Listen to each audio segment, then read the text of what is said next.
precisando fazer gol, passa 5, 10, 15, 20, 25 minutos. O nervosismo não envolvido consegue aí, né? fazer gol, automaticamente gera, de fato, um certo desespero. E isso atrapalha o atleta dentro de campo. Hoje não. Hoje o Flamengo já classificado na Libertadores, o Flamengo vindo de uma vitória importante contra até então líder do Campeonato Palmeiras fora de casa, o Flamengo entra muito mais leve e demonstrou dentro de campo. Assim, ganhou o jogo de 5-0, foi um recital e realmente esse Flamengo assusta. Esse Flamengo é o Flamengo que vai chegar e vai brigar por todos os campeonatos. Eu citei a Libertadores porque o que o Flamengo faz no Campeonato Brasileiro, eu acho que ninguém aqui está surpreso, né? A gente espera isso do Flamengo. Pela qualidade. O fora da curva é a Libertadores. Foi bem fora da curva, né? Bem fora da curva. A campanha do Flamengo foi bem ruim na primeira fase da Libertadores. Não só em termos de resultados, mas de desempenho também.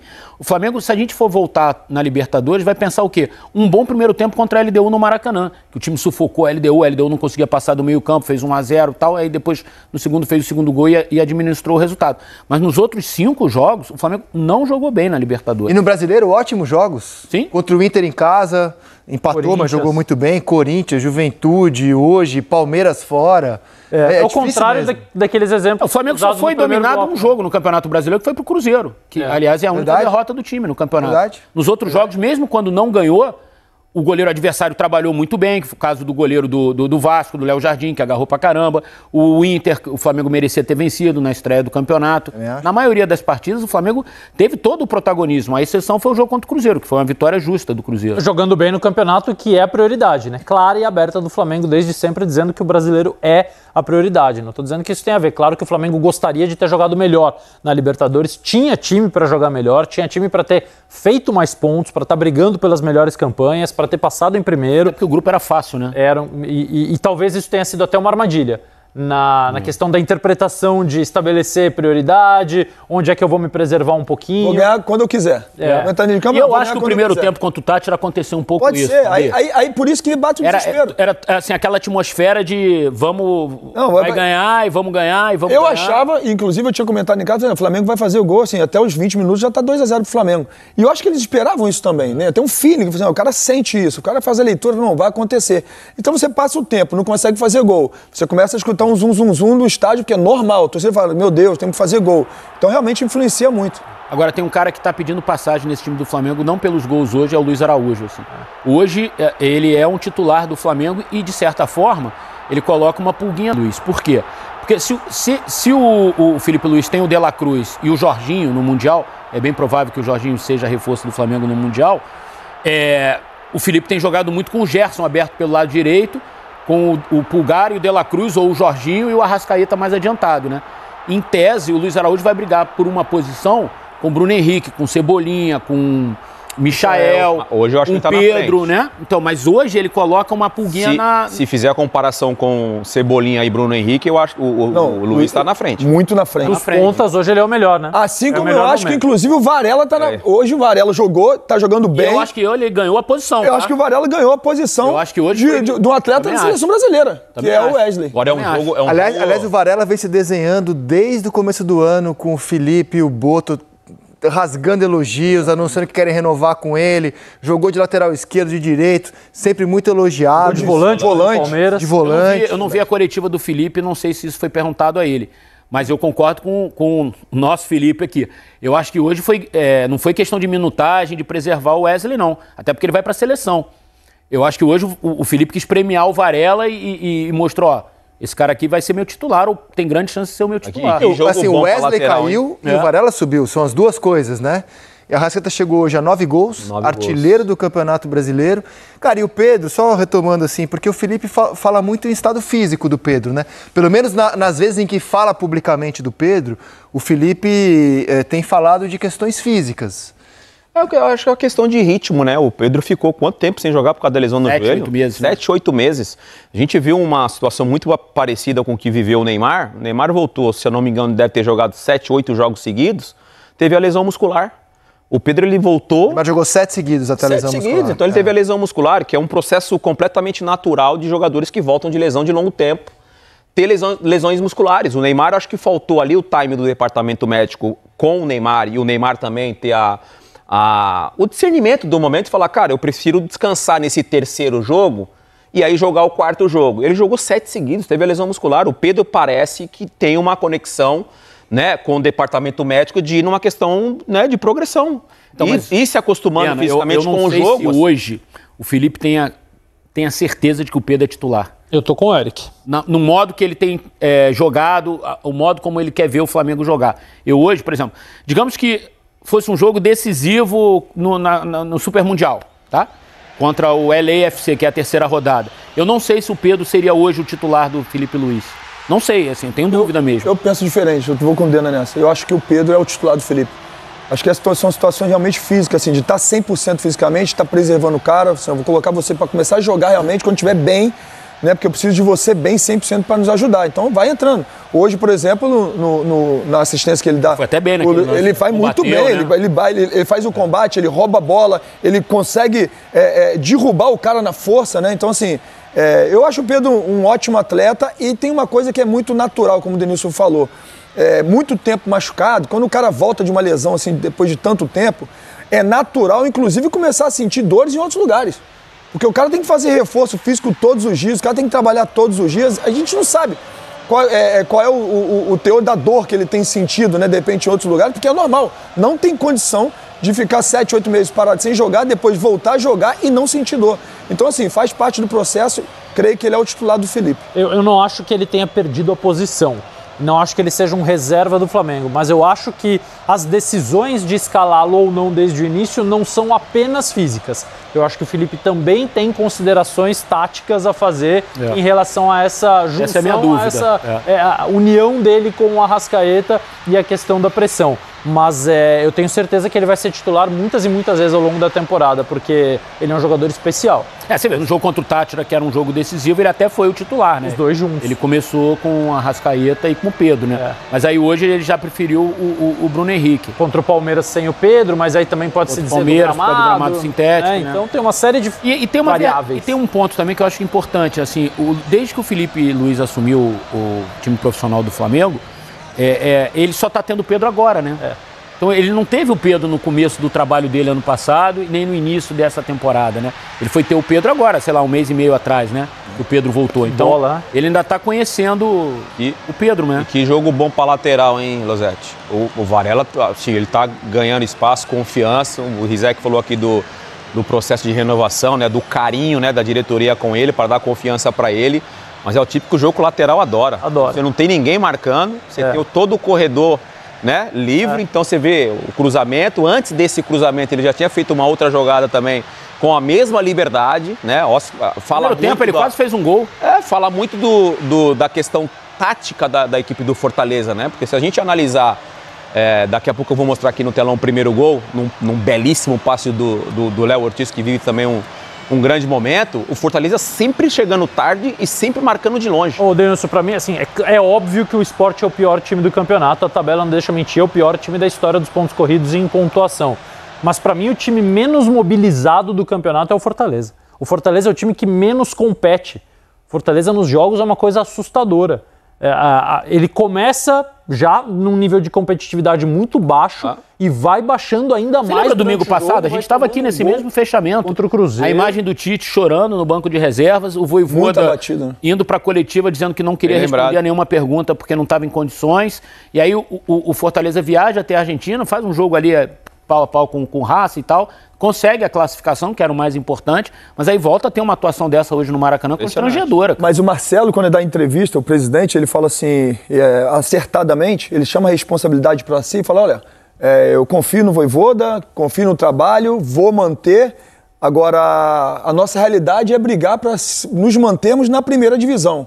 Eu acho que isso é um sinal claro para os atletas, para todos, assim, olha só, para quem estava pensando aí que a gente vai brigar por Libertadores, para quem estava pensando que a gente vai brigar em grandes coisas, irmão, a gente tem que competir, porque para nós nos mantermos na primeira divisão, eles têm que ter um nível de competição muito maior do que o que nós estamos tendo, que entra no que você falou agora. Então acho que foi muito assertivo assim, essa entrevista do presidente do Fortaleza, né, ao chamar a responsabilidade para si e dar uma resposta contundente, né, uma mensagem contundente para todos do staff, para todos do elenco, que, irmão, tem que pedalar, porque se não pedalar fica complicado. Só para finalizar do Varela, o GE trouxe uma informação ontem de que o empresário do lateral é aguardado essa semana para renovar o contrato. Mas essa é uma história que começou na reapresentação do elenco.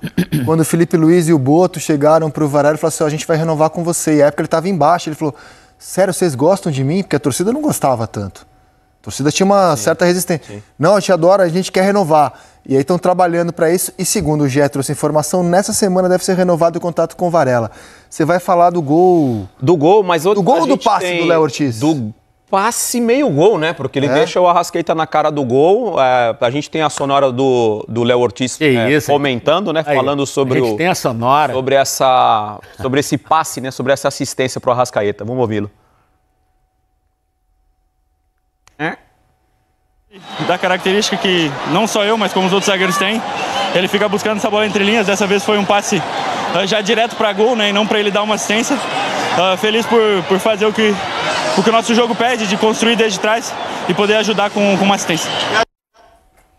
Cara, separamos aqui o lance, ó. Eu vou ficar aqui atrás do meu parceirinho, só para mostrar para vocês aí de casa.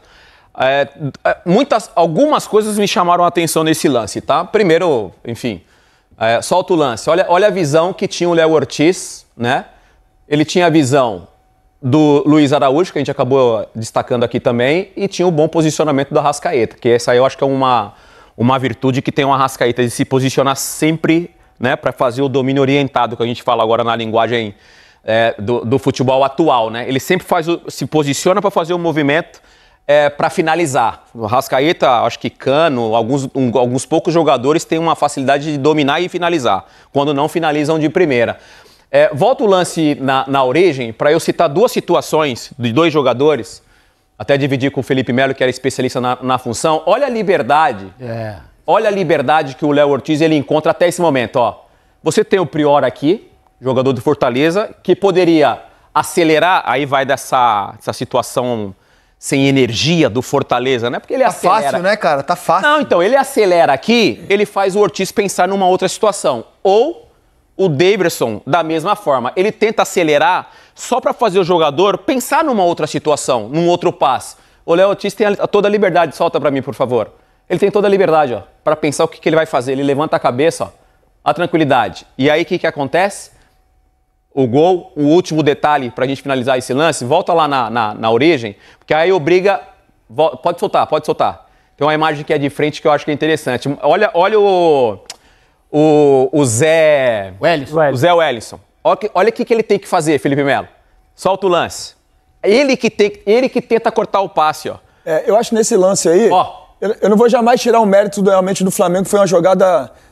assim, assombrosa do Flamengo. O Flamengo coloca 4 jogadores na última linha, no último terço, no campo de defesa do Fortaleza. E assim, o Fortaleza não tem nenhum jogador fechando o passe pelo meio. Não tem nenhum jogador fechando o passe pelo meio. Depois que chega o João Welles tentando dar um carrinho, vindo pela lateral, e mesmo assim você tem o Luiz Araújo e o Arrascaeta no centro da área, assim, parado para receber a bola. E o Luiz deixou passar a bola. Deixou passar a bola. Né? Então, assim, de fato, isso é uma jogada de um time muito bem treinado, de um time extremamente técnico, que é o time do Flamengo, porque quem começa a jogada é um zagueiro, que faz muito melhor do que muito 10 por aí, que é o Léo Ortiz. Então, assim, a liberdade que ele tem, a movimentação do Flamengo, o Cebolinha já preparado para movimentar, o Bruno Henrique tentando fazer, fez outra movimentação que trouxe um cara para cá também. Cara. Então, assim, é um belo gol de um Flamengo, e assim, porque eu não gosto de... Vamos tirar o mérito do Flamengo, pra quê? O Fortaleza errou porque o Flamengo botou os jogadores na última linha do Fortaleza e fez com que o Fortaleza errasse, de fato. Faltou a leitura de jogo do Fortaleza, a leitura de repente, um zagueiro falar, olha, vem pra cá, fecha o meio. A imagem é muito boa. Realmente o Flamengo fez um belo gol, mas a parte desse gol aí, o Flamengo fez um jogo realmente incital. E tem um outro detalhe, né, que talvez tenha influenciado no posicionamento dos jogadores do Fortaleza. 99% dos zagueiros que jogam no futebol brasileiro, aí, nesse momento... vira a bola, devolve no lateral, abre aqui no Gerson, não conduz a bola para frente. Zagueiro no Brasil, mesmo quando tem espaço, não conduz, que é uma contradição do tipo de jogo. Tem um monte de time brasileiro tentando jogar posicionado e o zagueiro não conduz a bola para atrair marcação. Ele faz, por isso que o Flamengo pagou caro, negociou por muito tempo no Léo Ortiz, porque ele é dos pouquíssimos que fazem o que ele fez. Thiago Silva fazia muito isso, né? O Thiago Silva ainda faz. Thiago Silva ainda faz muito Quando ele tem essa liberdade, ele vai avançando com a bola, a cabeça erguida, Essa fase artilheira do Arrascaeta tem muito a ver, eu acho, com o Felipe Luiz, que percebe que o Arrascaeta já não tem mais a saúde para ser aquele 10 de vir toda hora armar o time no meio-campo, de ser arco e flecha ao mesmo tempo, como ele foi a vida inteira. E talvez por isso esteja entendendo que o Arrascaeta vai ser ainda mais produtivo se ele jogar nessa zona ali do campo, ali perto da área, da meia-lua, e dar ao Gerson e aos zagueiros essa função de repente, armar o time, o De La Cruz, os próprios laterais, o Alexandre, que tem essa característica também de armar por dentro, e deixar o Arrascaeta numa zona mais de decisão do jogo, né? Tanto que ele tem 9 gols no campeonato. 9 gols, é o artilheiro. É uma fase muito artilheira do Arrascaeta e, assim, fazendo muitos gols de dentro da área, de gols de centroavante, de dominar e bater, sabe? Não é aquele gol, assim, ele faz gols de construir, de driblar, mas muitos gols assim também. E eu acho que tem muito a ver com o que o Felipe Luiz está enxergando. Por isso é que eu falo dessa questão do Bruno Henrique. Porque o Bruno dá essa capacidade do Arrascaeta ser, de repente, esse centroavante. O Bruno Henrique sai e ali, em alguns jogos, o Pedro e o Arrascaeta muitas vezes ocuparam o mesmo espaço. Inclusive no passe do Léo Ortiz, o Bruno Henrique arrasta um pouquinho. Arrasta pro lado. Pra bola passar ali. Por isso é que, eu concordo com vocês, o Pedro é um centroavante indiscutível, é um camisa 9 indiscutível, mas talvez demande um pouco mais de tempo pro Felipe encontrar a melhor forma de colocar os dois atuando juntos como uma dupla, talvez, de ataque, né? Não, pode ser. O que eu penso do Felipe, assim, como trazendo à tona o próprio Varela, né, que é um treinador, ele e o staff, que tem um feeling com o atleta, com o jogador, sabe? E esses mínimos detalhes que nós não enxergamos no dia a dia, porque nós não estamos no dia a dia de treinamento, é o diferencial do Felipe, sabe? O que o faz realmente ter potencial para, meu irmão, daqui a pouco ir para a Europa e pegar um grande clube da Europa, estar numa seleção brasileira. Realmente esse trato com o atleta de saber, de falar, olha, não está num bom momento, mas é bom, vai chegar o bom momento, eu vou espremer o melhor dele. Então, assim, é com o Pedro, é com a Arrascaeta, mas é com o Bruno Henrique, é com o Varela, sabe, é com o Ayrton Lucas. Então, assim, uma das coisas que eu tenho visto... Ele tem protegido muitos caras nas entrevistas, exato, né? Uma das coisas que eu tenho visto, e cabe realmente um elogio ao Felipe, é esse trato que ele tem com os atletas, que poucos treinadores no mundo têm. Isso faz vai levar o elenco praticamente com saúde para o Mundial de Clubes, né? Vinha tá voltando. O Vinha entrou hoje até. Exato. E vai classificar. Na primeira fase? Vai classificar. O Flamengo classifica. Então já começo contigo. A nossa enquete